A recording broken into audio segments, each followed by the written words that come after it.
pues platicándoles un poco sobre la cuestión de cómo va a estar este círculo de lectura pues demás circunstancias para poder dar comienzo ya como tal a, a la actividad.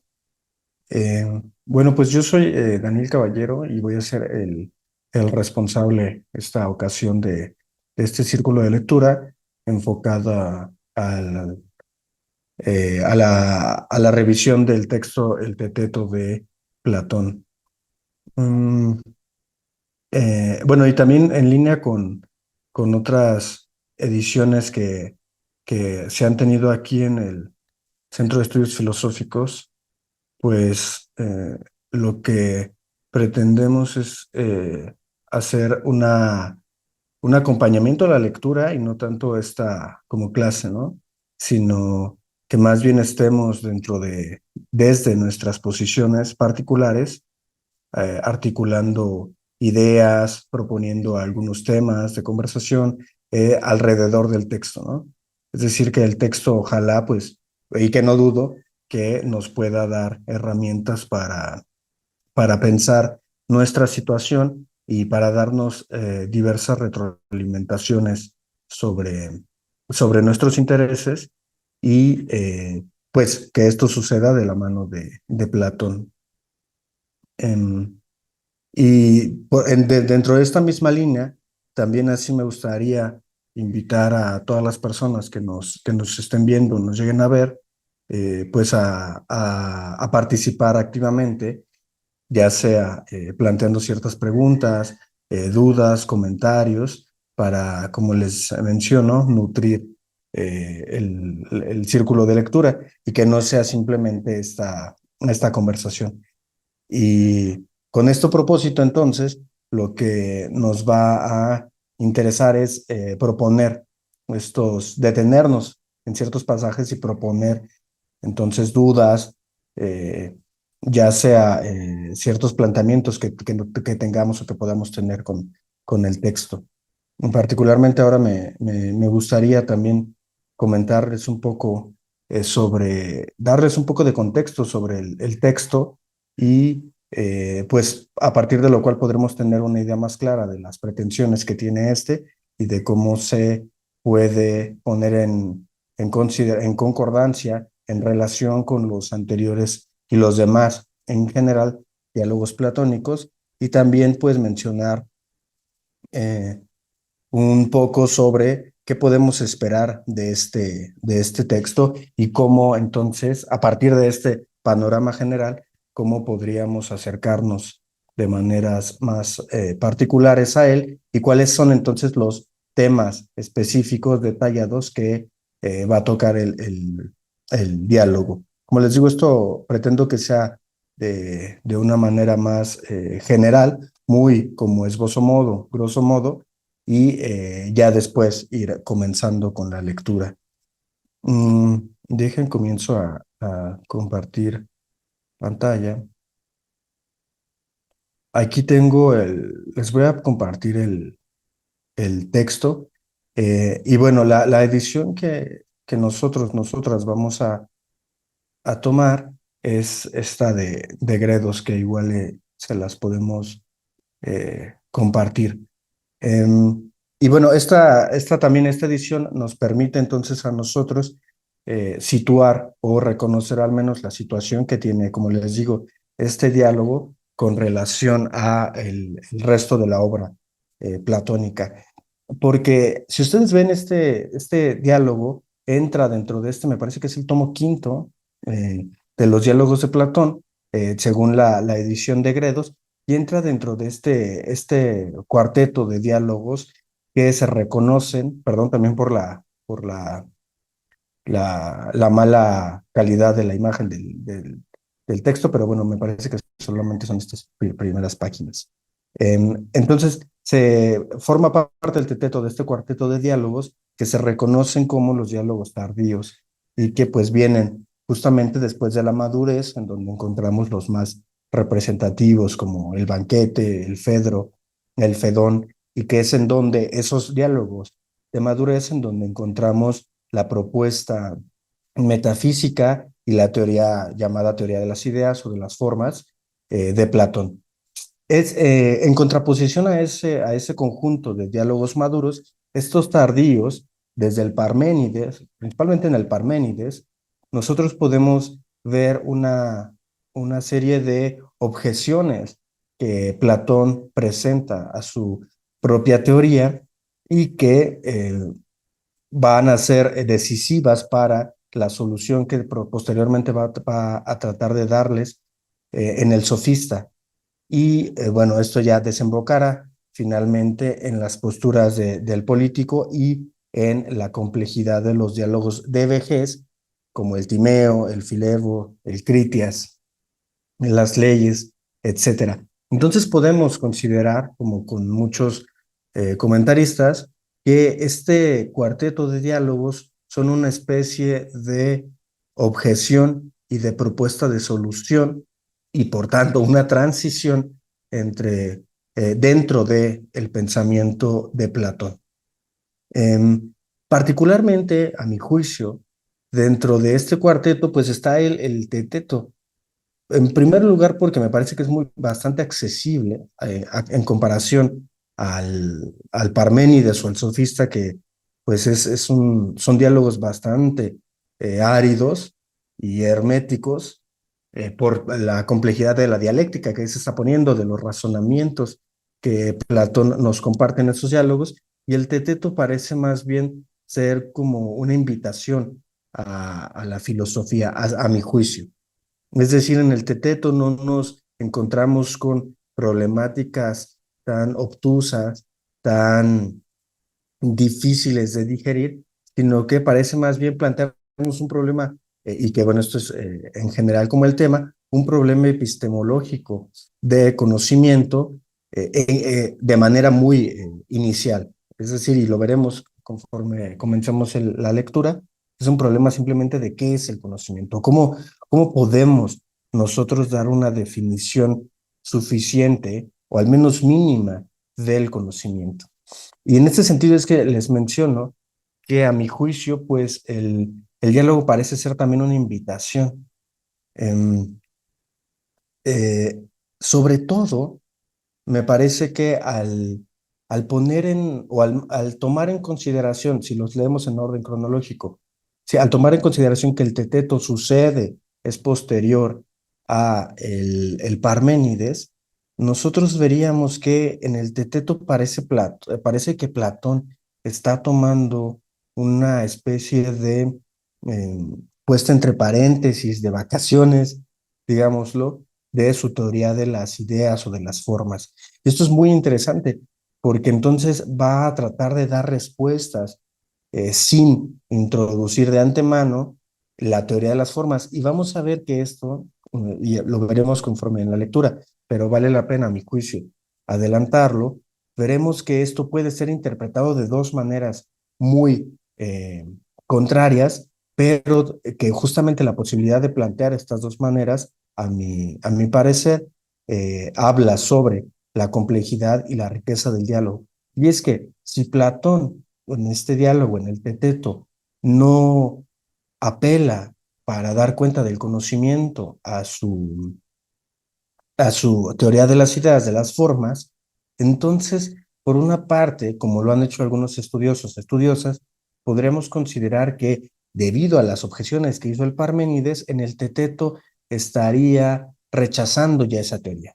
Es decir, como si a partir o gracias a, debido a las propias contraargumentos que presenta en el Parménides, Platón hubiese ya rechazado del todo la teoría de las ideas. Por otra parte, también se ha interpretado esta falta de presentación, esta ausencia de la misma teoría, como más bien una especie de argumento por reducción al absurdo. ¿Cómo podríamos entender esto? Eh, a mi juicio, podremos comprenderlo porque si de alguna manera Platón está poniendo entre paréntesis su teoría de las ideas, y como veremos, como sucede en la mayoría de los diálogos platónicos, finalmente termina en una aporía, en una imposibilidad de dar una definición adecuada del conocimiento, parecería entonces que esta manera de argumentarnos a través del diálogo, que si no aceptamos la teoría de las ideas, no podríamos siquiera acercarnos a una definición suficiente, mínima, convincente del conocimiento. Es por esto, por estas dos opciones, que por una parte el Teeteto puede ser leído como un rechazo de Platón mismo a su propia teoría, o como más bien otro tipo de manera de demostrarnos que sin asumir esa teoría habría una dificultad mayúscula para dar cuenta del conocimiento, que como les digo, me parece que el diálogo es bastante rico en cuanto a las posibilidades que nos puede ofrecer. Eh, y bueno, entonces, eh, y finalmente, como les menciono, y viene en parte de las pretensiones del círculo, es que si nosotros vamos a adentrarnos a este diálogo, que ya les contextualizo un poco, es muy rico y muy complejo, y que además puede dar lugar a lecturas tan contrarias, a diferencia de los diálogos de madurez, en donde pues la teoría de las ideas aparece ya en una forma bastante convincente a partir de la argumentación platónica. Me parece que entonces también es un buen pretexto la lectura de este diálogo para traer a colación nuestros propios intereses, para interpelar a Platón y a este diálogo en particular desde nuestra situación.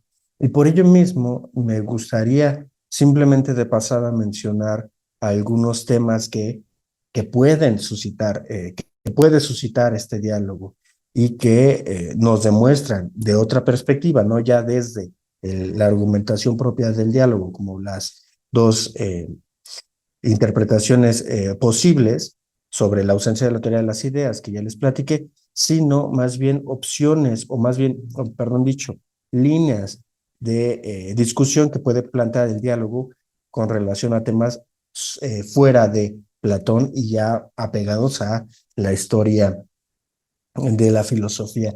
Y es que como vamos a ver, y considerando que el tema principal, a mi juicio, del diálogo teeteto es el conocimiento, el diálogo nos puede servir también como un, un ejemplo de una propuesta bastante, o al menos de una problematización, ¿no? Sí, una problematización bastante sugerente respecto a problemas epistemológicos que encontraremos, por ejemplo, en la modernidad.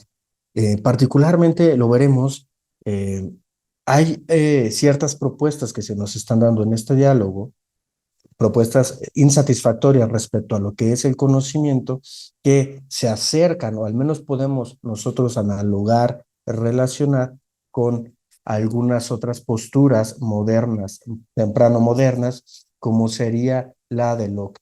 Y veremos que incluso adentrándonos en el diálogo, hay formas, hay ciertas analogías, ciertas metáforas que Platón plantea y que sí, de hecho, encontramos en Locke respecto a la pasividad del conocimiento y a nuestro condicionamiento irrebasable respecto a lo que se nos da a través de los sentidos y de la percepción. Y por este mismo carácter de propuestas sobre el conocimiento, podemos también ver que incluso posturas recientes sobre este problemas epistemológicos están ya latentes en Platón y principalmente en el Teteto, como por ejemplo las posturas epistemológicas de fenomenalismo que afirman que el conocimiento solo es de representaciones mentales, la cuestión de sí o no hay cierta espontaneidad, cierta independencia de la mente frente a esos datos sensibles, otras cuestiones del siglo pasado como si el conocimiento es o no creencia verdadera, adecuadamente justificada, que es la definición a la que Platón llega al final, etcétera. Son algunas, ¿no? También el carácter, por ejemplo, necesariamente dialéctico de la mente para aprender el conocimiento en contraposición a la mera pasividad perceptiva que también podríamos, desde una postura hegeliana, también podríamos leer el Teteto de Platón. Entonces, estas son algunas líneas, nada más como les comento, de todas las posibilidades que nos abre el diálogo. Eh, yo hice una planeación de este círculo de lectura enfocado en las tres propuestas que nos da Platón a lo largo de este diálogo sobre el conocimiento. Son tres propuestas que yo las comencé a dividir, pero que bueno, no son estrictas las divisiones, pero que nos ayudarían entonces a abordar el diálogo. Y es que sean tres definiciones de conocimiento que nos pueden servir para abordarlas en unas 2 sesiones cada una y así alcanzar nuestro propósito de que sean unas seis sesiones sobre este diálogo. Y bueno, sin más, por ahora creo que como introducción me parecería que es suficiente para ya no dar más tiempo a la lectura, ya no demorarla más y comenzar con ella. También como les mencionaba, por el mismo propósito del círculo, todas las preguntas, los comentarios, pues son más que bienvenidos. Entonces, bueno, igual y podemos comenzar, como les menciono. Em, Excelente. Entonces, vamos a comenzar. También si hay alguna cuestión con mi conexión, que no me escuche o que vaya demasiado atrasado o algo, pues también estoy atento a los comentarios. Bueno, pues vamos a comenzar y vamos a partir de la lectura, hacer comentarios detallados, ¿no? En esta primera sesión me gustaría que pues comenzáramos con el texto, pero además que abordáramos o atendiéramos el carácter de prólogo, ¿sí? De preámbulo que nos ofrece Platón en este teteto, porque debido a este prólogo o a esta introducción que nos da Platón, vamos a poder ver cuál es la postura del propio Platón, o al menos suponer, ¿sí? Plantear ciertas hipótesis sobre cuál es la distancia, la relación de Platón con las tesis que se están planteando, o las discusiones que se plantean en este diálogo. Porque si ustedes consideran o si ustedes ya han leído a Platón, muchas veces, o en general me parece, o yo no, al menos yo no he leído nunca un diálogo en el que la expresión, lo que se nos plasma en el diálogo, esté contado de primera mano. Siempre se dice que alguien cuenta algo acerca o alguna conversación que leyó o que más bien que presenció o alguna conversación que alguien más le contó. Entonces, siempre Platón parece tomar una distancia respecto a los sucesos que está narrando el propio diálogo. Sin embargo, vamos a ver que en el Teteto esa distancia es particular. Entonces, y esto es lo que justamente nos presenta en el prólogo y lo que a mi juicio nos permite darle una entrada muy satisfactoria a las problemáticas que después se nos van a dar ya respecto a las definiciones del conocimiento que les mencionaba previamente. Muy bien, pues vamos a comenzar la lectura. Entonces, aquí se nos dice, eh, va a comenzar el prólogo, y nos dice Euclides: hace poco, Terpsión, que has llegado del campo, o hace mucho. Y vamos a ver que entonces aquí ya nos está, desde el inicio, va a marcar una distinción bastante fuerte, Platón, entre lo que está pasando en este momento entre Euclides y Terpsión y la conversación en la que se va a ver inmiscuido Teeteto, que va a ser el protagonista de este diálogo. Hace poco, Terpsión, que has llegado del campo, o hace mucho. Y dice Terpsión: hace ya algún tiempo. Es más, te estuve buscando por el ágora y me extrañaba no poder encontrarte. Le responde Euclides: es que no estaba en la ciudad. ¿Dónde estabas entonces? Cuando bajaba al puerto me encontré con Teeteto, les comento, el protagonista del diálogo. Teeteto, al cual lo llevaban desde el campamento que hay en Corinto a Atenas. Y le pregunta Terpsión, ¿vivo o muerto? Vivo, pero a duras penas, pues está muy grave a causa de ciertas heridas y, sobre todo, por haber contraído la enfermedad que se ha originado en el ejército. ¿Te refieres a la disentería? Disentería. Sí. Y le responde Terpsión, es lamentable que esté en peligro la vida de un hombre como este. Entonces vemos ya que lo que están contando, esta conversación que está teniendo lugar, sucede pues cuando Teeteto ya es un hombre maduro, no sabemos de cuántos años, pero pues podemos suponer que si ya peleó, ya estuvo en el ejército, ya estuvo en algunas guerras, pues ya es una persona adulta. Y esto va a ser muy importante, o la diferencia de edad, su edad, en este momento con la que va a tener en el diálogo va a ser muy importante. Es lamentable que esté en peligro la vida de un hombre como este, responde Euclides. Es una bella y excelente persona, Terpsión. Precisamente hace poco he estado oyendo a unos que elogiaban vehementemente su comportamiento en la batalla. Terpsión le dice, eso no tiene nada de particular. Mucho más sorprendente sería que hubiese ocurrido lo contrario. Pero, ¿cómo es que no se quedó en Mégara? Dice Euclides. Tenía prisa por estar en casa. Yo mismo le rogué y le aconsejé que lo hiciera, pero no quiso que se quedara en Mégara, ¿no? Así es que lo acompañé y luego, al regresar, recordé con admiración lo que Sócrates había profetizado acerca de él en el pasado, ¿no? Evidentemente, como de otras cosas tantas que Sócrates había profetizado. De hecho, me parece que lo conoció un poco antes de su muerte, cuando Teeteto era todavía un adolescente. Y aquí entonces ya nos empieza a introducir una temporalidad distinta, ¿no?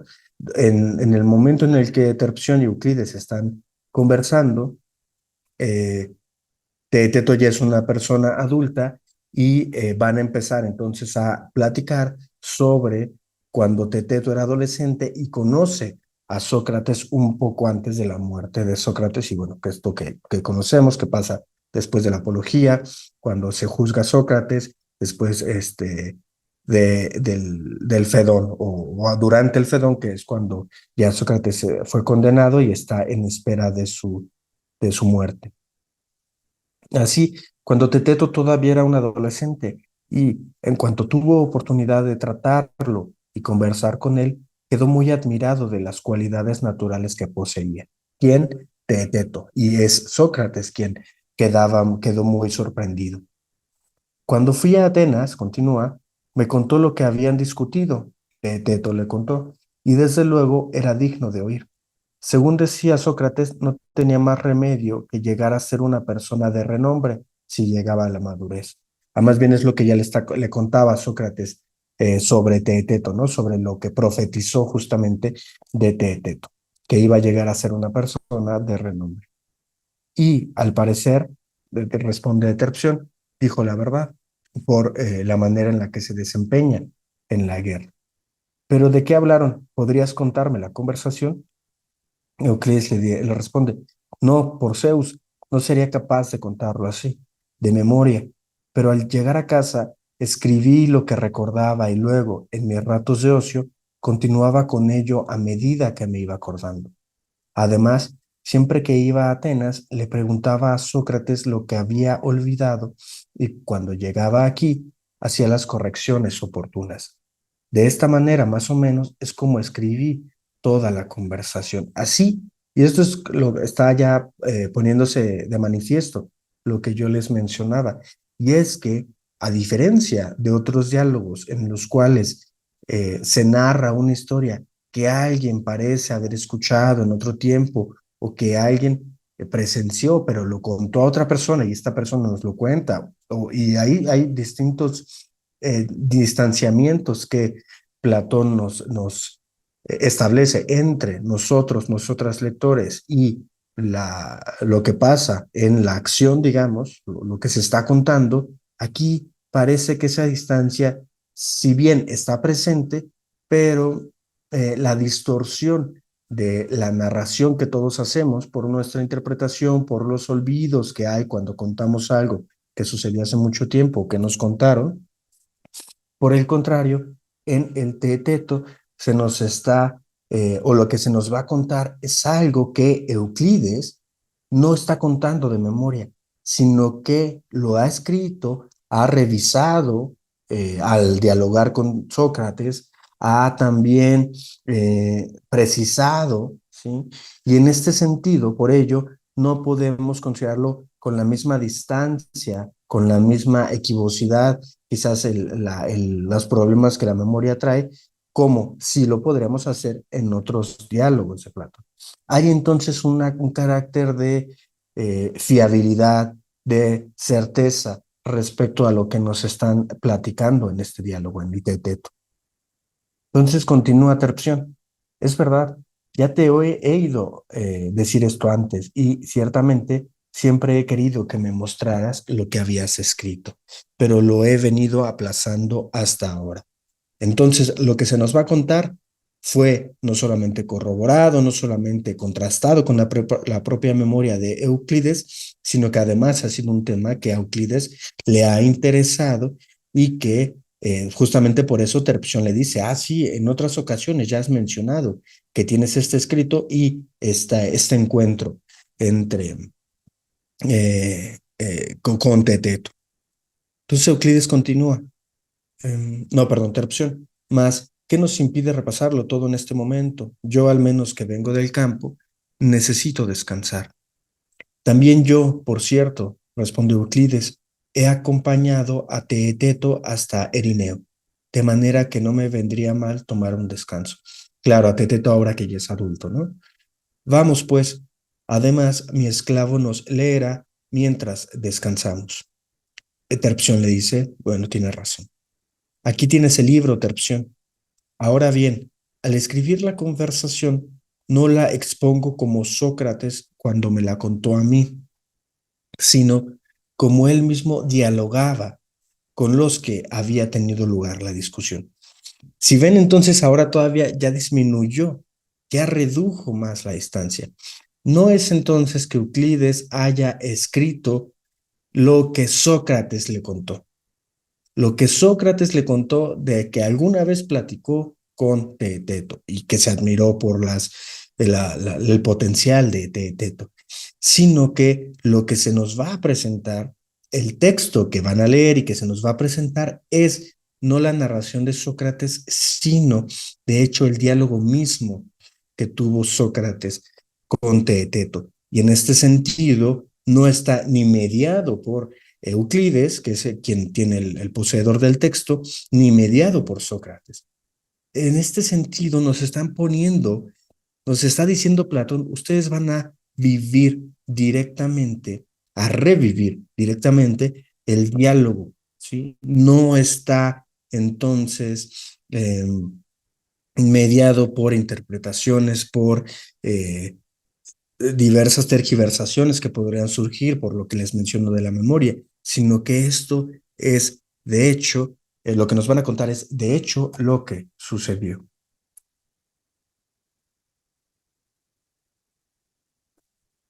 Continúa. Estos, los que tuvieron lugar en la discusión, según dijo Sócrates, eran Teodoro, el geómetra, y Teeteto. Así es que, para evitar en la transcripción la molestia de ir intercalando las fórmulas que acompañan las afirmaciones de Sócrates, tales como yo decía o yo dije, o las del que contestaba como asintió o no estuvo de acuerdo, escribí el relato tal y como Sócrates conversaba con ellos, ¿no? Lo que les menciono de cómo está reduciendo la distancia entre la narración que se nos va a compartir y los sucesos perdón,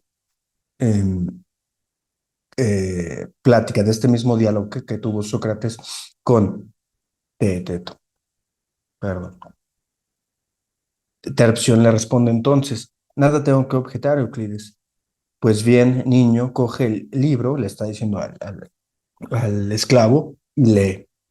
Así ya vamos a entrar como tal. Si ven entonces, lo anterior solamente lo que hizo fue, bueno, no solamente, porque fue, como les menciono, algo en los diálogos de Platón muy particular, pero fue en primer lugar situarnos cronológicamente. Lo que se nos va a hablar es, de lo que se nos va a hablar es de cuando Teteto era un adolescente y habló con Sócrates. Sócrates ya era una persona mayor, ya estaba cercano a su muerte y por otra parte, lo que ha hecho en el prólogo es reducir la distancia entre los sucesos, como les digo, la discusión entre Sócrates y Teeteto y nuestra participación como espectadores, espectadoras. Entonces, continuamos. Eh, Sócrates, Teodoro, el geómetra y Teeteto son quienes van a tomar parte principal dentro de este diálogo en lo consiguiente. Eh, Sócrates comienza. Si me preocupara más, Teodoro, por lo que ocurre en Cirene, te preguntaría por sus asuntos y por la gente de allí, a ver si hay jóvenes que se dediquen a la geometría o a otros estudios filosóficos. Pero en este momento tengo menos amistad con ellos que con los de aquí, y me interesa más saber cuáles de nuestros jóvenes pueden llegar a convertirse en hombres de bien. Es decir, Teodoro, por favor, platícame cuáles son las promesas juveniles, adolescentes, respecto a su potencia intelectual que contamos a quien me parece que tendría que ser Atenas. Bueno, pues esto lo averiguo yo mismo, lo de quiénes son los buenos, las promesas, ¿no? Los potenciales intelectuales. Pues esto lo averiguo yo mismo en cuanto me es posible y puedo preguntar a otras personas, como las que veo, que nuestros jóvenes están deseosos de relacionarse con las que veo, perdón, aquí hay un error de dedo, ¿no? En cuanto a ti, Teodoro, no son pocos ciertamente los que frecuentan tu compañía y, desde luego, con toda justicia. Eres digno de ello por varias razones. Es decir, Teodoro es una figura respetada tanto por los jóvenes de su comunidad como por el propio Sócrates. Y es muy interesante esto que viene en la nota aquí abajo, que en esta edición de Gredos que les comento, en la cual se nos dice que Teodoro era el maestro de Teteto y probablemente de Platón. Así, bueno, nada más sin profundizar en esto, porque ya son cuestiones también de historia, de filología, podríamos interesarnos por que Platón está haciendo también un cierto halago mediado hacia él mismo, ¿no? Como una promesa a la cual Teodoro enseñaba. Así continuamos con Sócrates. Eres digno de ello, de este reconocimiento, por varias razones, y especialmente por tu conocimiento de la geometría. De manera que si conoces a alguno con el que merezca la pena conversar, me gustaría saberlo, qué es lo que le interesa a Sócrates, platicar con estas nuevas promesas. Y Teodoro responde, pues mira, Sócrates, he conocido un chico de vuestra ciudad que merece, sin lugar a dudas, que se hable de él, y a ti te valdrá la pena prestar atención a lo que voy a decir. Si fuese bello, tendría miedo de expresarme con vehemencia para no dar la impresión de que estoy enamorado de él. Aquí, bueno, algo también curioso, ¿no? Irrecible, porque entonces lo que va a decir, o estas alabanzas, estos buenos comentarios acerca de Teteto, pues no se deben a su belleza como podría ser común en esta época, desde la que están escribiendo, sino realmente por sus virtudes intelectuales. Sin embargo, no es bello, y no te enfades conmigo. Pero el caso es que se parece a ti, porque tienes la nariz chata y los ojos prominentes, aunque en él estos rasgos están menos acentuados. Por eso es por lo que hablo sin miedo alguno. Puedes estar seguro de que nunca he conocido a nadie que estuviera dotado de unas cualidades naturales tan admirables y he conocido a mucha gente. Aquí también vale hacer una pequeña pausa para hacer este énfasis, subrayar el hecho que, bueno, es muy conocido, pero como les digo, vale la pena retomar de que pues Sócrates era una persona que se dice que era bastante, y esto viene en el banquete, ¿no? Cuando se nos platica que tiene este pretendido discípulo que es Alcibiades, que es una persona muy guapa y que también era un aristócrata muy poderoso de su época y que amaba y estaba enamorado de Sócrates, y era muy contrastante porque Sócrates justamente, hasta me parece que le llamaban, ahí había un ser mitológico griego que es el que sale en la película de Hércules, que educa a Hércules mismo, ¿no? Pero que eran seres muy feos, pero que podían atraer a las personas jóvenes, y justamente así se le caracterizaba a Sócrates. Y entonces, este Teodoro nos dice que Teeteto también es como Sócrates, ¿no? Es una persona de aspecto no tan agradable, pero que, bueno, esto contrasta con todas sus virtudes intelectuales. Continuamos entonces. Que sea listo como pocos y que se distinga a la vez por su afabilidad, además de tener un carácter extraordinariamente viril, es algo que yo no creía que pudiera darse ni veo que se dé en la actualidad. Así, entonces tenemos que no solamente es una persona con virtudes intelectuales, sino que es amable, que es deferente con las personas. En general, los que son agudos y sagaces como este y tienen buena memoria, también son propensos a dejarse llevar por sus pasiones. Es lo que les digo, ¿no? Entonces, no solamente es una persona intelectualmente poderosa, sino además es una buena persona, es amable, es de un trato agradable. En cambio, los que son más graves son siempre lentos en el aprendizaje, em, y se olvidan con facilidad. Entonces es como, o tienes estos valores de la amabilidad, la deferencia, o eres una persona con virtudes intelectuales, ¿no? Esto es lo que se nos está diciendo en grandes rasgos Teodoro. Pero él, Teeteto, se aplica a sus estudios e investigaciones con una facilidad segura y eficaz, y procede con la misma suavidad con la que fluye silenciosamente el aceite, de tal manera que sorprende cómo lleva a cabo todas estas cosas a tal edad. Eso es una buena noticia, responde Sócrates, pero ¿de qué ciudadano es hijo? Y Teodoro continúa. He oído su nombre y, sin embargo, no me acuerdo. Pero es el que está en medio de esos que vienen hacia acá. Hace poco, tanto él como sus compañeros se estaban untando aceite en el exterior del estadio. Ahora me parece que han terminado y vienen aquí. Mira a ver si lo conoces. Y le dice Sócrates, sí que lo conozco. Es el hijo de Eufronio de Sunio, un hombre que es amigo Teodoro, como tú has descrito a Teeteto, ¿no? Al hijo. Tenía además buena fama y ciertamente, a ver, no, perdón. Sí, perdón. Como tú has descrito a sí. Tenía además buena fama y ciertamente dejó una buena fortuna, pero el nombre de este chico no lo sé. Es decir, su padre, el padre de Teteto, también era una persona respetable, notable. Y lo que está señalando Sócrates es que también así su hijo. Se llama Teeteto Sócrates. Me parece que su fortuna ha sido dilapidada por ciertos tutores. Es decir, todo lo que le dejó su padre ha sido malgastado. También en la liberalidad con que dispone de su riqueza es admirable, Sócrates. Le responde Sócrates. La descripción que me das de él no es otra que la que corresponde a un noble varón. Llámalo y dile que se siente a mi lado. Ahora mismo, Teeteto, ven aquí junto a Sócrates. Hay que recordar que Teeteto es un adolescente para este punto.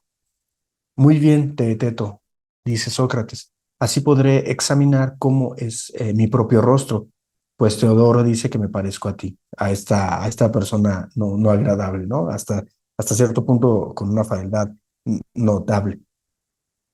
Pero supón que tuviéramos cada uno una lira y dijera a él que están semejantemente afinadas. ¿Le creeríamos sin más o intentaríamos averiguar si lo dice porque es músico? Es decir, si los juicios que realiza, que emite, están fundados por una cierta experiencia o una cierta profesionalización, o simplemente se basan en su parecer subjetivo particular. Y responde Teeteto, bueno, ante tal, pues intentaríamos averiguarlo, ¿no? Un juicio de música intentaríamos averiguar si realmente Teodoro es un músico. Sócrates le dice, le pregunta, ¿no es verdad que lo creeríamos si comprobáramos que los posee, estos conocimientos de música, habilidades, y en caso contrario, le retiraríamos nuestra confianza si no los tiene y por tanto si a pesar de no tenerlos está emitiendo este tipo de juicios? Sí, sería verdad.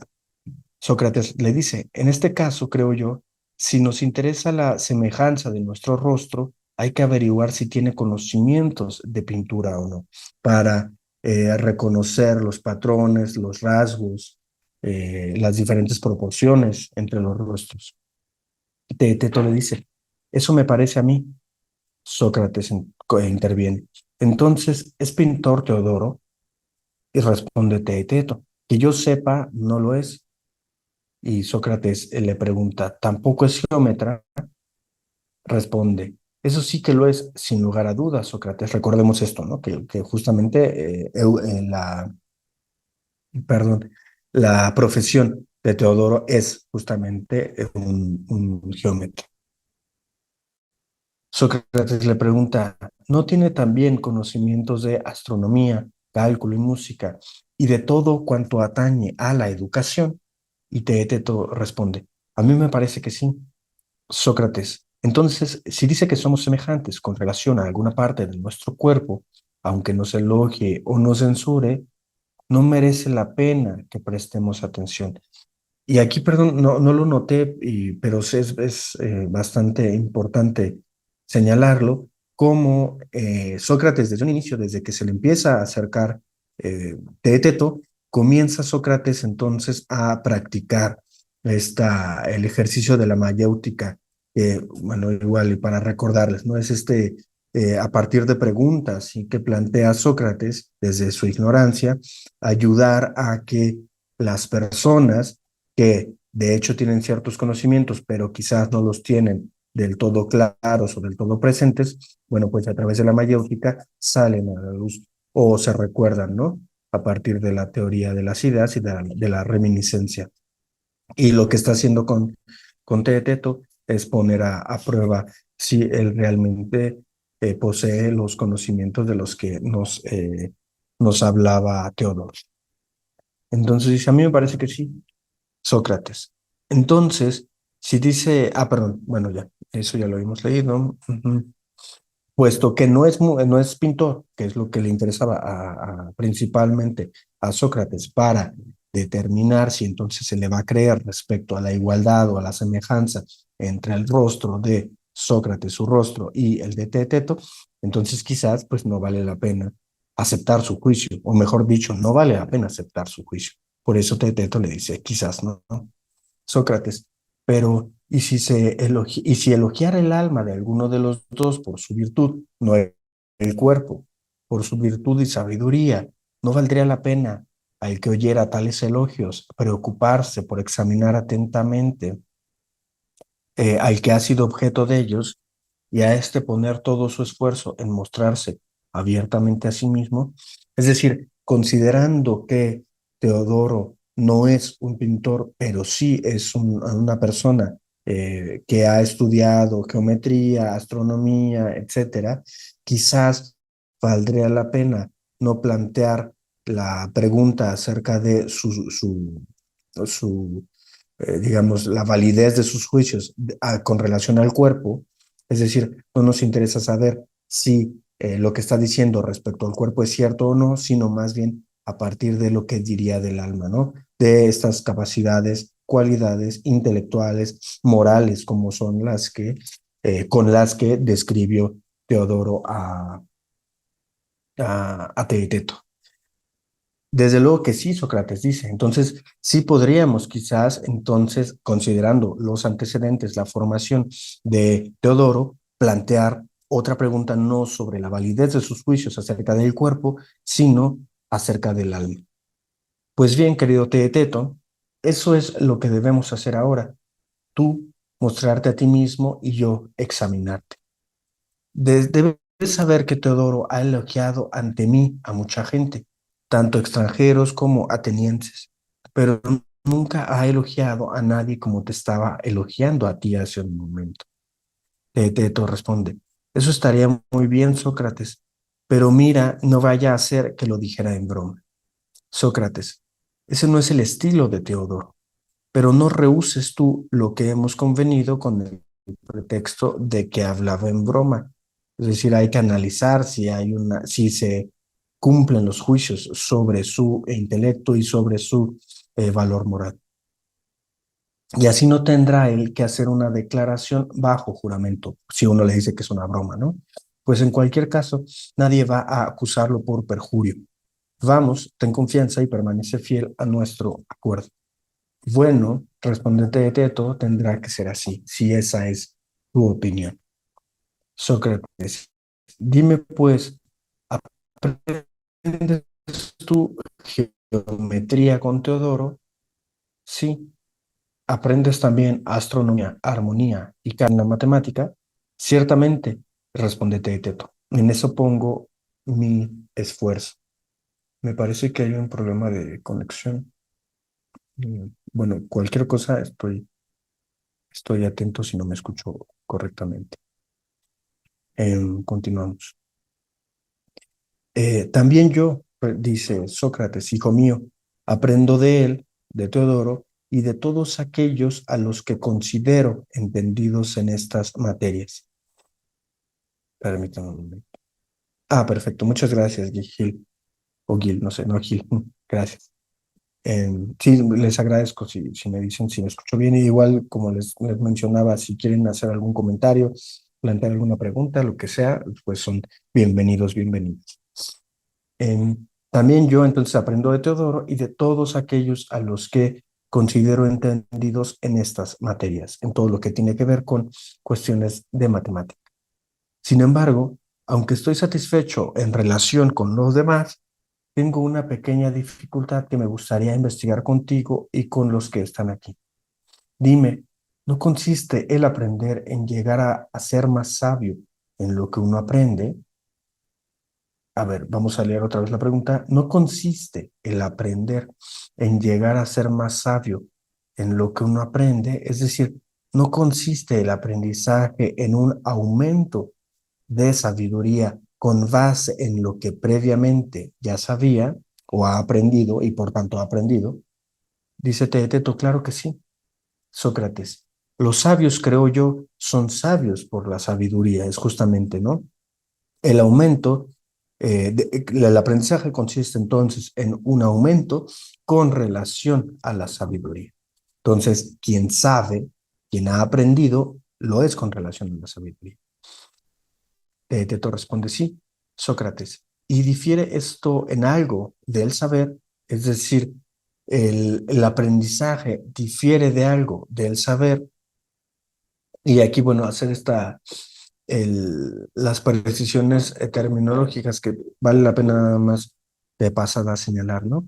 Sabiduría aquí lo están traduciendo desde Sofía, que bueno, también para quien lo sepa o para quien no lo sepa, bueno, eh, Sofía está en el mismo término en la misma etimología de filosofía, entonces el filósofo es quien ama la sabiduría, quien tiende hacia ella, quien no la tiene, pero la desea. Entonces el filósofo no es el sabio, pero tiende a esta sabiduría misma. Y difiere esto en algo del saber, y aquí saber, como está aquí abajo, les comparto, saber está traduciendo episteme, que bueno, y es de donde viene el término epistemología, y que en muchos casos se toma como el conocimiento.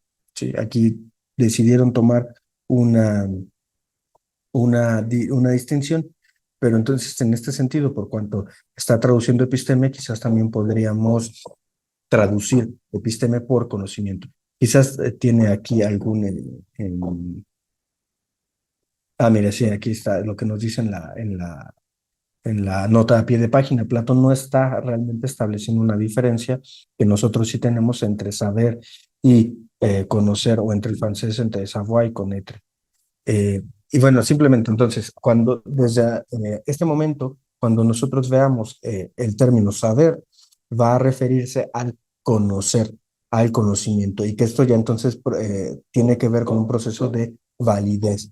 ¿Qué qué juicios emitimos que son realmente conocimiento? Y si ven, es lo que ya nos estaba planteando desde antes. Cuando Sócrates empieza a preguntarle a Teteto, oye, ¿le creeremos a Teodoro sobre su juicio sobre nuestros cuerpos, sobre la semejanza del cuerpo? Para eso tendríamos que investigar si Teodoro está licenciado o tiene las justificaciones, las razones suficientes para emitir tales juicios. Si tiene ese tipo de credenciales, de razones, si están justificados sus juicios, entonces eso sería una especie de conocimiento o de saber en este caso, ¿no? Por eso es que yo les digo que tiene que ver con una cuestión de validez. ¿Cuáles son los criterios, las normas, los procesos que se involucran, que están involucrados en la cuestión del conocimiento? Una cuestión como la que como la que inmediatamente Platón ha introducido a Teeteto. ¿En qué vamos a basar nuestra confianza en los juicios de conocimiento de Teodoro? ¿En qué vamos a basar? Ahorita está jugándose entonces en su experiencia, en si conoce o no sobre pintura con relación a los cuerpos, o en si conoce o no sobre ciencias matemáticas como la geometría, la astronomía, con relación al alma. Entonces, aquí ya se nos plantea como tal el problema que vamos a ver en el resto del diálogo, que es el saber, en qué consiste el saber, o dicho de otro modo, y esto lo podemos ver por eso con la etimología, en qué consiste el conocimiento. Y entonces pregunta Sócrates, ¿difiere esto en algo del saber y es con relación a la sabiduría? Y justamente Teteto le pregunta, ¿el qué? ¿El qué tiene que ver con el saber o el conocer? Y Sócrates le dice, la sabiduría. No somos sabios en aquellas cosas que sabemos. Teteto responde naturalmente. ¿No son entonces lo mismo el saber, o sea, el conocimiento, y la sabiduría? Y esto es una pregunta pues muy interesante, porque si nosotros, y quizás aquí justamente es lo que está detrás de la decisión de los traductores, de las traductoras, para determinar cómo se traduce episteme, porque es como anotación general como curiosidad, el conocimiento, esto se va a precisar en la modernidad, el conocimiento siempre va a tener con cosas teóricas, cosas que podemos nosotros decir de los objetos que están en el mundo, ¿no? Que pertenecen a la naturaleza. Un problema ya moderno, ¿no? O lo que esto se ha estudiado sobre cómo, por ejemplo, se ve mucho en el término knowledge en inglés, que ya tiene estas connotaciones muy precisamente epistemológicas. Por el contrario, la sabiduría, esto viene también, ya está desde Platón, porque la sabiduría, y se va a heredar a la modernidad e incluso posteriormente, la sabiduría no solamente tiene que ver con el saber, con el conocer sobre cómo son las cosas, cómo podemos describir las cosas, cómo de hecho son las cosas, sino también con un saber incluso práctico sobre cómo debo actuar, sobre cuáles son los valores que nos permitirían a nosotros, a nosotras, determinar si una persona tiene un valor moral, es buena o es mala, e incluso otro tipo de discursos, ¿no? Entonces, la sabiduría, digamos que es mucho más rica, más omniabarcante que el mero saber, el mero conocer. Pero bueno, les digo, por eso es muy relevante esta pregunta, pero vamos a continuar a ver cuál es el perdón, la postura que nos va a plantear Sócrates en este momento. Entonces, Sócrates pregunta, ¿no son entonces lo mismo el saber y la sabiduría? Y Teeteto le responde, sí. Sócrates, pues bien, esto es lo que me deja perplejo. No soy capaz de comprender adecuadamente por mí mismo qué es realmente el saber o el conocimiento. ¿Seríamos capaces de contestar a esta pregunta? ¿Qué decís? ¿Quién de nosotros será el primero en hablar? Si alguien se equivoca, y siempre que alguien se equivoca, se sentará y será el burro. Esto, bueno, debe ser una expresión castellana, ¿no? Como dicen los niños cuando juegan a la pelota. O, bueno, no sé si así se dijese desde Grecia. Por el contrario, el que quede a salvo del error será el rey y podrá ordenarnos que contestemos a las preguntas que él quiera. Muy curioso porque entonces está planteándolo como un juego, ¿no?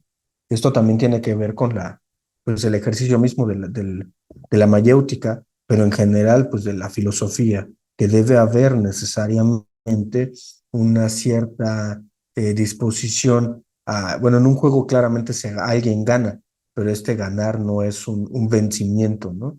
Sino es simplemente pues algo que se hace por el mero gusto de ponerse a jugar. Entonces es algo que se hace en circunstancias iguales entre todos los jugadores.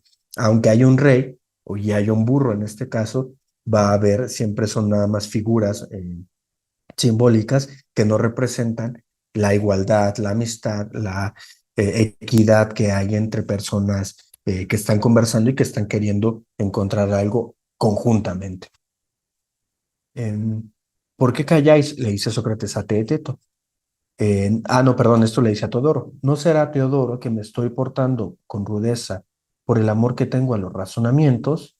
Quizás Teodoro puso alguna cara, ¿no? Ante lo que estaban hablando Teeteto y Sócrates. Es que me estoy dejando llevar por mi afán de haceros conversar y de que lleguéis a tener relaciones amistosas y afables los unos con los otros, que esto justamente tiene que ver con lo que les estoy diciendo.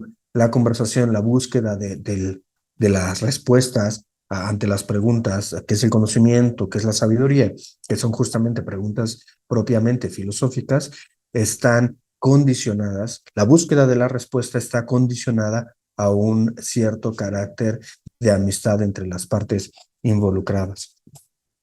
Teodoro le dice, no podría decirte de ningún modo, Sócrates, que eso sea rudeza. Es más, debes animar a uno de estos jóvenes a contestar tus preguntas.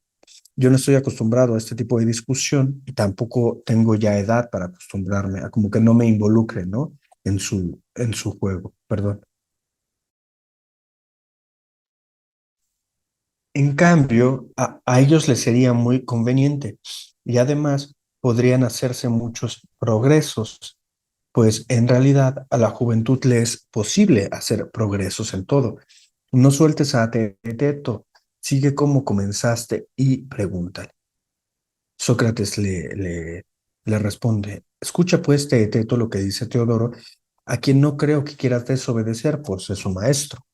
Además, no está bien que en estas cosas quien es más joven haga caso omiso de lo que ordena un hombre sabio, por las costumbres de respetar claramente a los mayores. Pórtate bien y contesta gentilmente. ¿Qué te parece a ti que es el saber? Vamos a comenzar entonces la discusión sobre el conocimiento. Pero hay que recordar que esto, y a partir también de la planificación que yo les comenté que hice, esto realmente es todavía un preámbulo como tal a la discusión mucho más fuerte. Entonces, porque aquí se van a establecer ciertos lineamientos que se tendrán que seguir posteriormente. Ahorita nada más estamos en esta antesala. Em, entonces, le pregunta Sócrates a Teeteto, ¿qué te parece a ti que es el saber, el conocer? Teeteto dice, tendré que hacerlo, Sócrates, o sea, responder, ya que vosotros me lo pedís. De cualquier manera, si me equivoco en algo, vosotros me corregiréis. Sócrates le dice, desde luego que lo haremos si somos capaces. Teto, a mí ciertamente me parece que son saberes las cosas que uno podría aprender de Teodoro, que Teodoro aquí, como la geometría y todo eso de lo que tú hablabas hace un momento, la astronomía, la aritmética, todos los saberes matemáticos, Teto nos está diciendo, esos son conocimiento para mí. También lo son, a su vez, la zapatería y las artes que son propias de los demás operarios. Todas y cada una de ellas no son otra cosa que conocimiento. Y aquí es algo muy curioso porque, y también siguiendo otras distinciones conceptuales, el conocimiento, por ejemplo, de la matemática es como el conocimiento por excelencia, ¿no? Tiene una certeza, tiene una claridad, tiene una validez que las operaciones matemáticas que no se pueden poner en cuestión.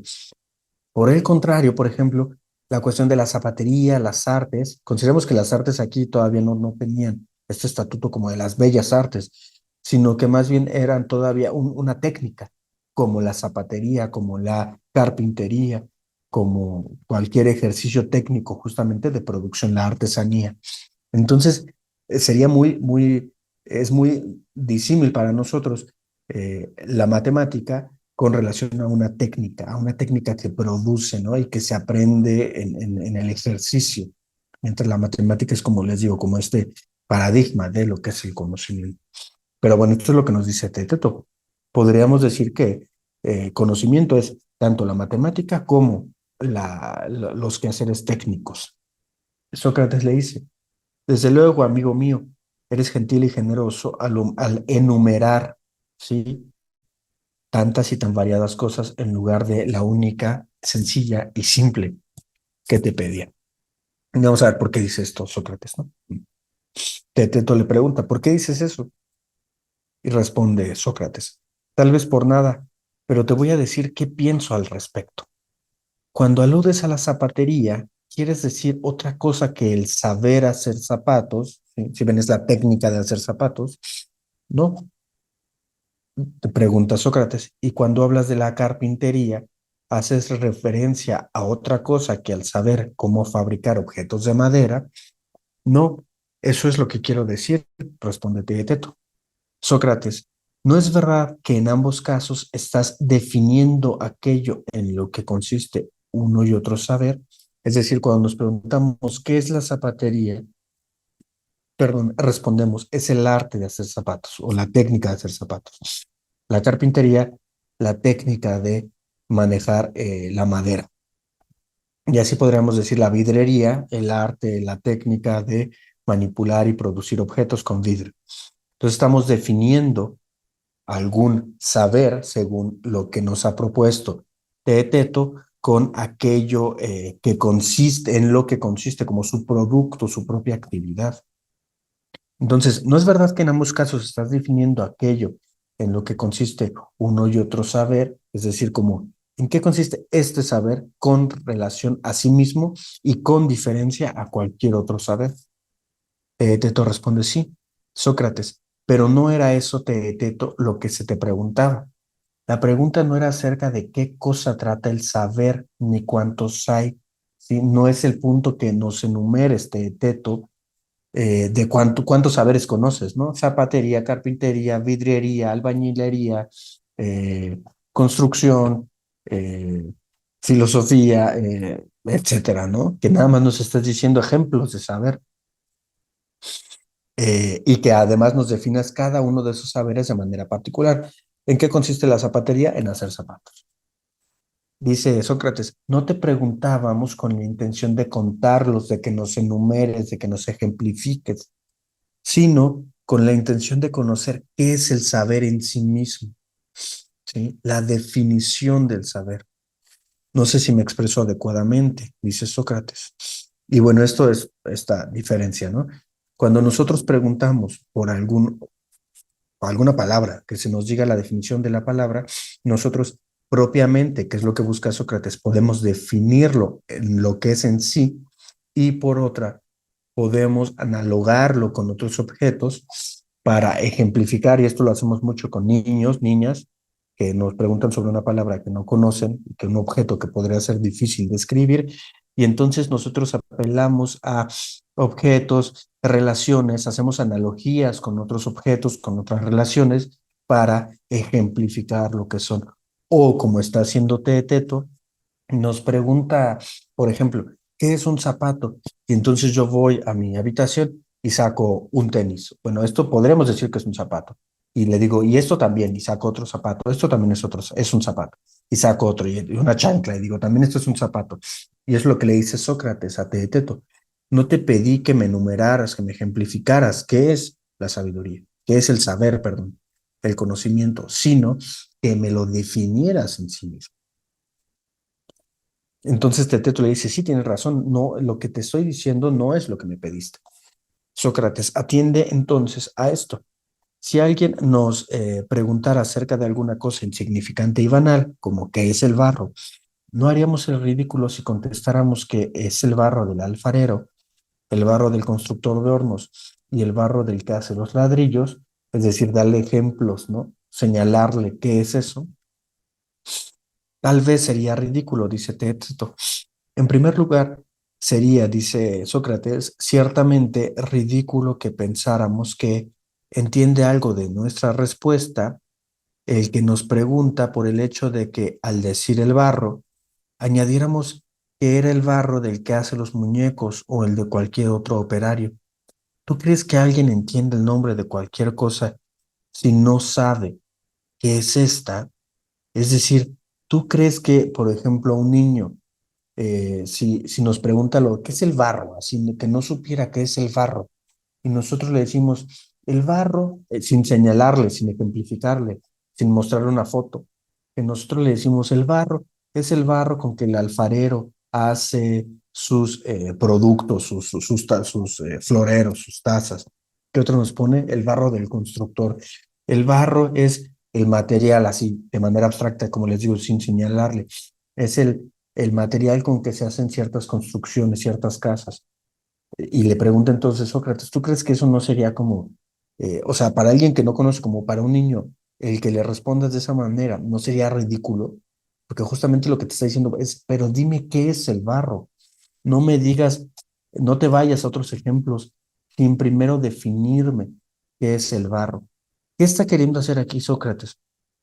Señalar, y bueno, lo apuntamos rápidamente, es señalar que nosotros, como lo está haciendo Teeteto, nosotros no podemos, no podríamos, como hace Teteto, decir, ¿qué es el conocimiento? Bueno, el conocimiento es las matemáticas, es la geometría, es la arquitectura, es la zapatería. No podríamos dar esos ejemplos si no previamente ya tenemos una cierta idea de, en el caso de Teteto, lo que es el conocimiento. Por eso es que este tipo de ejemplificación, de explicación, que se describe, se da cuenta de una palabra, de un concepto a partir de ejemplos variados, no es suficiente si no previamente quien está recibiendo la información ya tiene una idea de lo que se está hablando. Teeteto, entonces, al dar esos ejemplos, ya tiene un cierto conocimiento, como también sería absurdo decirle a un niño que es el barro, nada más diciéndole de manera abstracta que el barro es este material y esto, porque lo que el niño está preguntando es qué es el barro en sí mismo, que me lo definas a él. Entonces, continúo.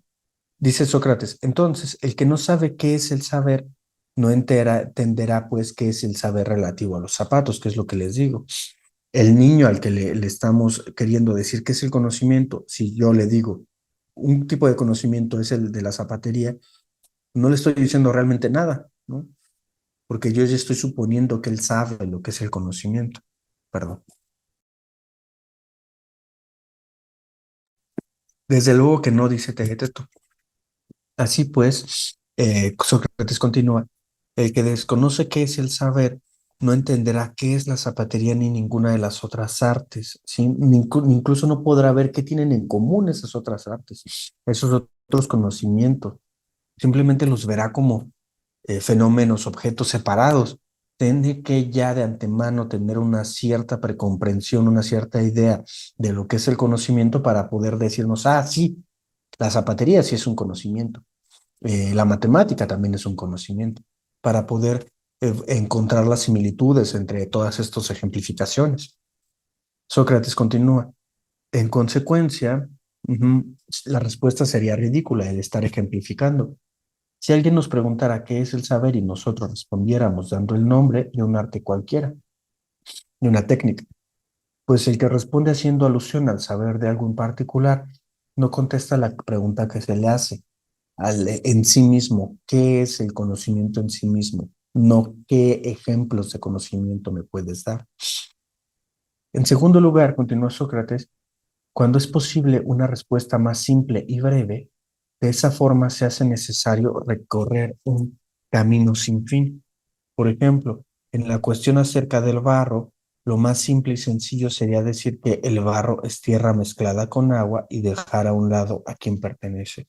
Es decir, buscar una cierta definición, mucho más, en este caso mucho más palpable, pero en general una cierta definición.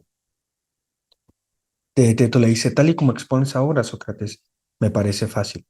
Además, es posible que me estés preguntando por la misma cuestión que se nos presentó a tu tocayo Sócrates, a otro Sócrates, el joven Sócrates, ujú, que es, bueno, aquí nos ponen en la nota que es el joven Sócrates que aparece en una hipótesis, ¿no? Que aparece en el Parmenides y en el Sofista. Tal y como expones ahora, Sócrates, me parece fácil. Me estás preguntando por la misma cuestión que se nos presentó a tu tocayo Sócrates, que está aquí, y a mí, cuando estábamos dialogando hace un momento. ¿A qué te refieres, Teto? Pregunta Sócrates. Con respecto a las potencias, Teodoro nos hizo un dibujo para demostrarnos que las de 3 y las de 5 pies no son conmensurables en longitud con las de uno, y las fue eligiendo así, una a una, hasta la de 17 pies, pero se detuvo en esta por alguna razón. Así es que se nos ocurrió que podríamos intentar reunir todas las potencias, ya que parecían ilimitadas en número, bajo la denominación de un mismo término. Es decir, ¿qué tienen en común todas estas potencias, no? Y bueno, aquí están haciendo algún ejercicio matemático, pero pues no nos podemos detener en él realmente, ¿no? Y luego nada más uno confunde más de lo que ayuda.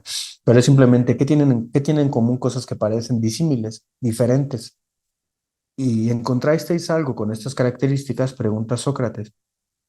Yo creo que sí, dice Teodoro, pero examínalo tú. Dime, dividimos todos los números en dos clases. El que se obtiene multiplicando un número por sí mismo lo representamos en la figura de un cuadrado y lo denominamos cuadrado y equilátero. Muy bien, responde Sócrates.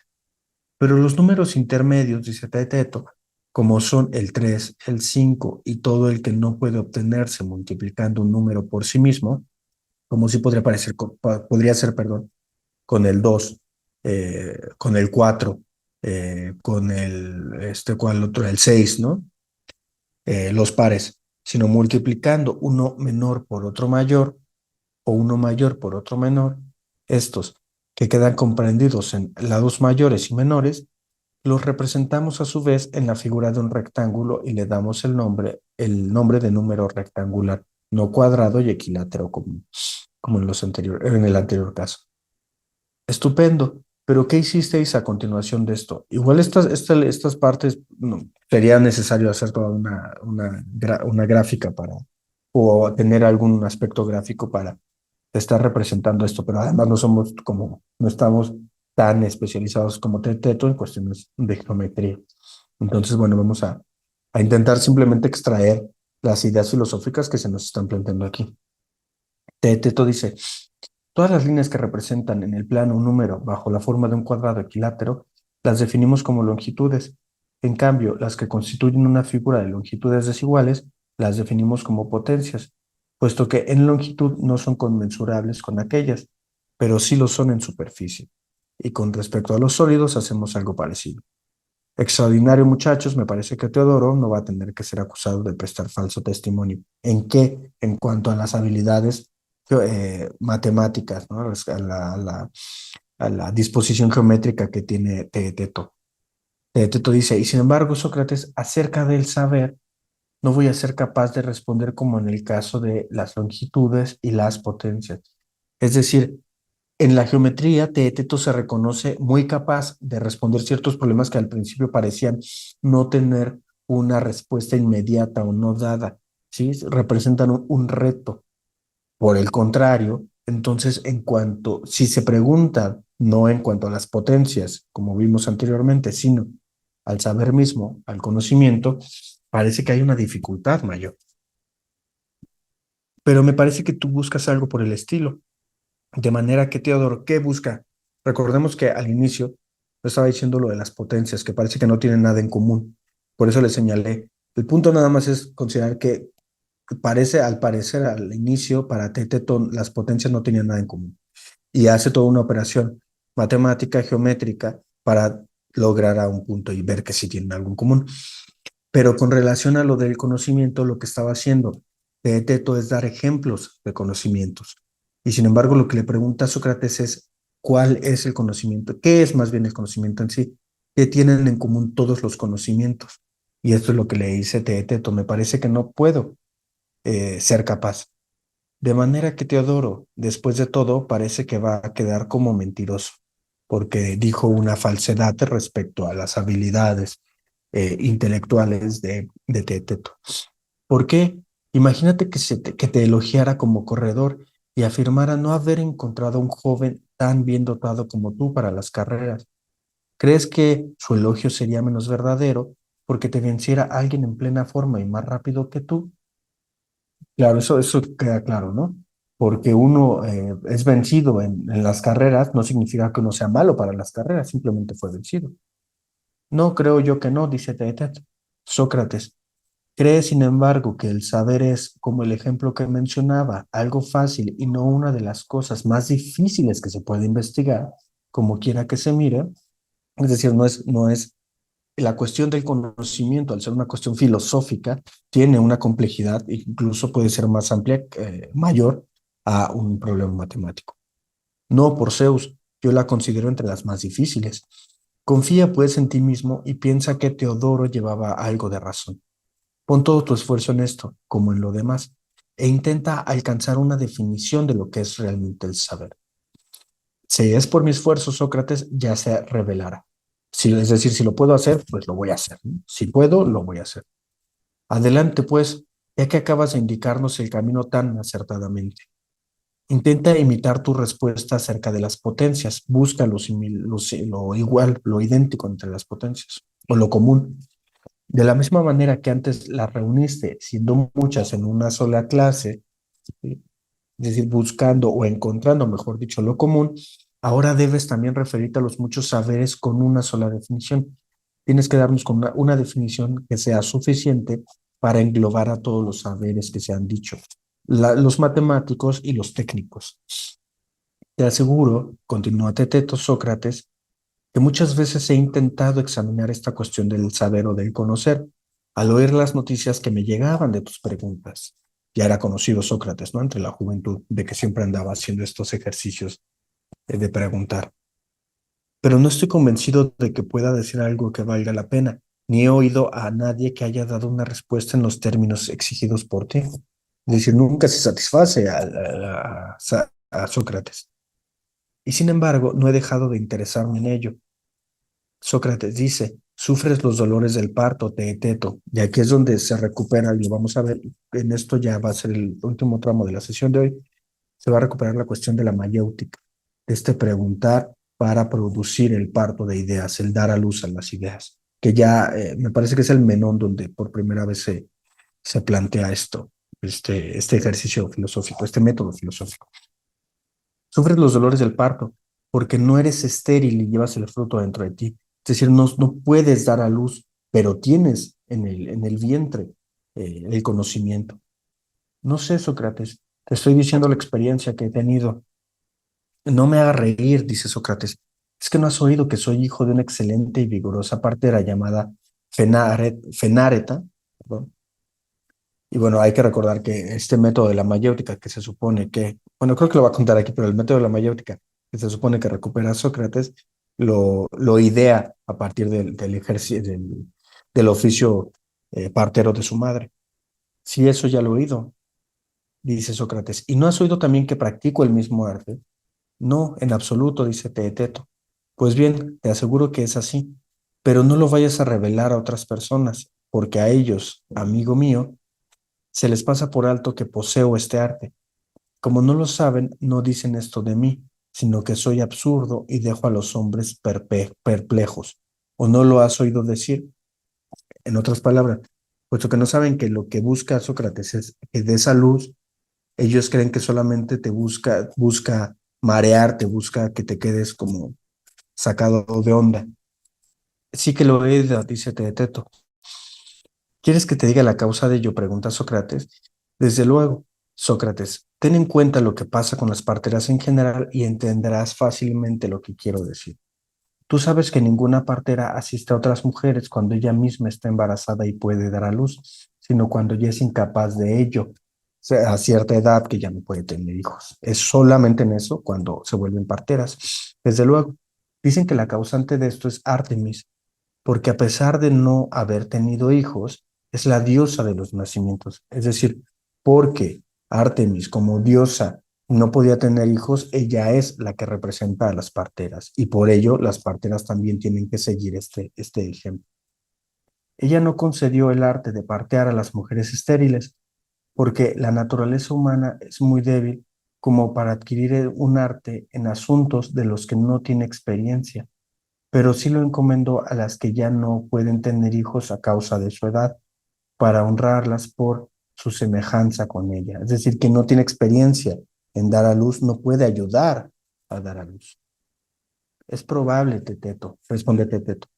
Sócrates pregunta, ¿no es igualmente probable y necesario que las parteras conozcan mejor que otras mujeres quienes están encinta y quienes no, por su experiencia con los embarazos? Sin duda, dice Teteto. Sócrates, las parteras, además, pueden dar drogas y pronunciar en salmos para acelerar los dolores de parto o para hacerlos más llevaderos, si se lo proponen. También ayudan a dar a luz a las que tienen un mal parto, y si estiman que es mejor el aborto de un engendro todavía inmaduro, hacen abortar. Así es. ¿Acaso, pregunta Sócrates, no te has dado cuenta de que son las más hábiles casamenteras por su capacidad para saber a qué hombre debe unirse una mujer si se quieren engendrar los mejores hijos? Teto responde, no, eso no lo sabía. Pues ten por seguro que se enorgullecen más por eso que por saber cómo hay que cortar el cordón umbilical. Es decir, no por la técnica de ayudar a parir, sino por este conocimiento ya mucho más profundo de cómo se deben emparejar las personas para dar a luz a un buen hijo o hija. Piensa en esto que te voy a decir. ¿Crees que el cultivo y la recolección de los frutos de la tierra y el conocimiento de las clases de tierra en las que deben sembrarse las diferentes plantas y semillas son propias de un mismo arte o de otro distinto? Es decir, ¿crees que quien trabaja, quien siembra y cosecha la tierra, tiene el mismo conocimiento de quien conoce qué tipo de semillas van en qué tipo de tierra, etcétera? Es decir, no solamente el cosechar, sino el tener un conocimiento ya acerca de la semilla y del propio comportamiento de la tierra fértil. Dice Teeteto, yo creo que se trata del mismo arte. Sócrates continúa. Y con respecto a la mujer, amigo mío, ¿crees que son dos artes la que se ocupa de esto último y la de la cosecha o no? Eh, Teeteto responde, no parece que sean distintas, no lo son en efecto, dice Sócrates. Sin embargo, debido a la ilícita y torpe unión entre hombres y mujeres que recibe el nombre de prostitución, las parteras evitan incluso ocuparse de los casamientos, porque, al ser personas respetables, temen que vayan a caer por esta ocupación en semejante acusación. Pero las parteras son las únicas personas a las que realmente corresponde la recta disposición de los casamientos. Teteto dice, así parece. Tal es ciertamente la tarea de las parteras y sin embargo es menor que la mía, pues no es propio de las mujeres parir unas veces seres imaginarios y otras seres verdaderos, lo cual no sería fácil de distinguir, como parece que hace Sócrates, ¿no?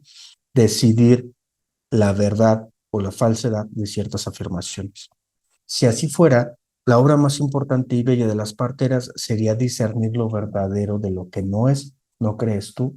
Es decir, la obra más importante sería distinguir entre lo que es verdad y no, como hacen las parteras, según Sócrates, qué pareja corresponde a cuál, que es una cuestión mucho más sensible, carnal. Si eso pienso yo, que hay una jerarquía entre la labor de tratar sobre el conocimiento verdadero a tratar sobre cuerpos. Y ya aquí estamos llegando al último punto. Mi arte de partear tiene las mismas características que el de ellas, dar a luz, pero se diferencia en el hecho de que asiste a los hombres y no a las mujeres. Y bueno, esto por la misoginia, ¿no? De la época. Y examina las almas de los que dan a luz, pero no sus cuerpos, es lo que les decía, ¿no? No lo carnal o lo sensible, sino lo intelectual. Ahora bien, lo más grande que hay en mi arte es la capacidad que tiene de poner a prueba por todos los medios si lo que engendra el pensamiento del joven es algo imaginario y falso o fecundo y verdadero. Es decir, si las ideas o los conocimientos son verdaderos, ¿sí? O son falsos. Eso es así porque tengo igualmente en común con las parteras esta característica, que soy estéril en sabiduría, que no sabe nada.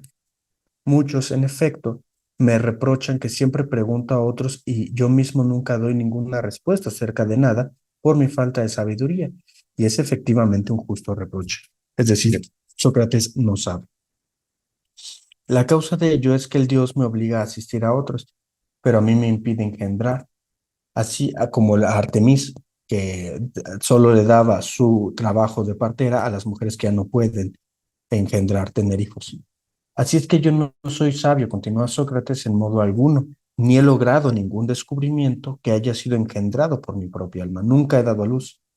Sin embargo, los que tienen trato conmigo, aunque parecen algunos muy ignorantes, en cuanto avanza nuestra relación, todos hacen admirables progresos, es decir, sí dan a luz.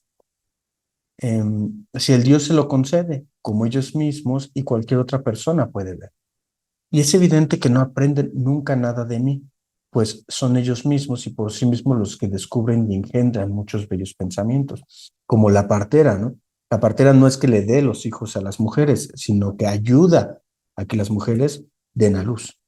No obstante, los responsables del parto somos el Dios y yo, quienes están con la responsabilidad de que se lleve a buen puerto el parir las ideas, el echarlos a la luz. Y es evidente, continúa por lo siguiente. Muchos que lo desconocían y se creían responsables a sí mismo me despreciaron a mí, y bien por creer ellos que debían proceder así o persuadidos por otros, se marcharon antes de lo debido de dar a luz, y al marcharse echaron a perder a causa de las malas compañías lo que aún podían haber engendrado. Es decir, la idea no salió bien y se perdió. Y los que habían dado a luz, asistidos por mí, lo perdieron al alimentarlo mal y al hacer más caso de lo falso y de lo imaginario que de la verdad. Decir, debían continuar el camino de Sócrates o con Sócrates. En definitiva, unos y otros acabaron por darse cuenta de que eran ignorantes. Uno de ellos fue Aristides, el hijo de Lisímaco, y hay muchos otros. Cuando vuelven rogando estar de nuevo conmigo y haciendo cosas extraordinarias para conseguirlo, la señal demónica que se me presenta, el daimon, recordemos esta voz que le habla a Sócrates, me impide tener trato con algunos, pero me lo impide con otros y estos de nuevo vuelven a hacer progresos, pero me lo permite, perdón. Ahora bien, los que tienen relación conmigo experimentan lo mismo que les pasa a las que dan a luz, pues sufren los dolores del parto, lo que está pasando a Teeteto, que le cuesta trabajo, y se llenan de perplejidades de día y de noche, con lo cual lo pasan mucho peor que ellas.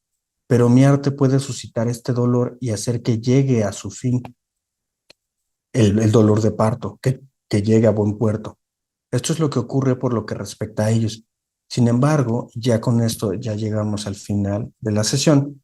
Hay algunos teeteto que no me parece que puedan dar fruto alguno. Y como sé que no necesitan nada de mí, con mi mejor intención les concierto un encuentro y me las arreglo muy bien, gracias a Dios, para adivinar en compañía de qué personas aprovecharán más. Es decir, yo no los puedo ayudar. A muchos los he mandado a Pródico y a muchos otros hombres sabios y divinos. Me he extendido, mi buen Teteto, y esto ya nos va a permitir cerrar el círculo de hoy, contándote todas estas cosas, porque supongo, como también lo crees tú, que sufres el dolor de quien lleva algo en su seno, que va a dar a luz. Entrégate pues a mí, que soy hijo de una partera y conozco este arte por mí mismo, y esfuérzate todo lo que puedas por contestar a lo que yo te pregunto. Ahora bien, si al examinar algunas de tus afirmaciones considero que se trata de algo imaginario y desprovisto de verdad, y en consecuencia lo desecho y lo dejo a un lado, no te irrites como las primerizas cuando se trata de sus niños, pues mi admirado amigo Hasta tal punto se ha enfadado mucha gente conmigo que les ha faltado poco para morderme, en cuanto los he desposeído de cualquier tontería. No creen que hago esto con buena voluntad, ya que están lejos de saber que no hay Dios que albergue mala intención respecto a los hombres. Les pasa desapercibidos que yo no puedo hacer una cosa así con mala intención y que no se me permite ser indulgente con lo falso ni obscurecer verdadero. Y bueno, entonces aquí podemos cerrar porque ya después se va a retomar la conversación respecto al saber y se va a dar la primera definición del saber o del conocer como percibir. Entonces, como vemos hasta ahorita, simplemente se nos han puesto los lineamientos y se nos ha esclarecido, dejado en claro cuál es el papel de Sócrates respecto al proceso de mayéutica, al proceso de dar a luz del propio teeteto que va a tener que va a tener lugar, perdón, a lo largo del diálogo. Y bueno, si entonces, si no hay por el momento algún comentario, alguna pregunta, pues lo podemos dejar en este punto y más bien, pues continuar la próxima semana. Les agradecemos mucho y pues les invitamos a continuar en este círculo de lectura. Sin más por el momento, pues les doy las gracias y nos vemos dentro de 15 días, que es cuando va a tener lugar la segunda sesión.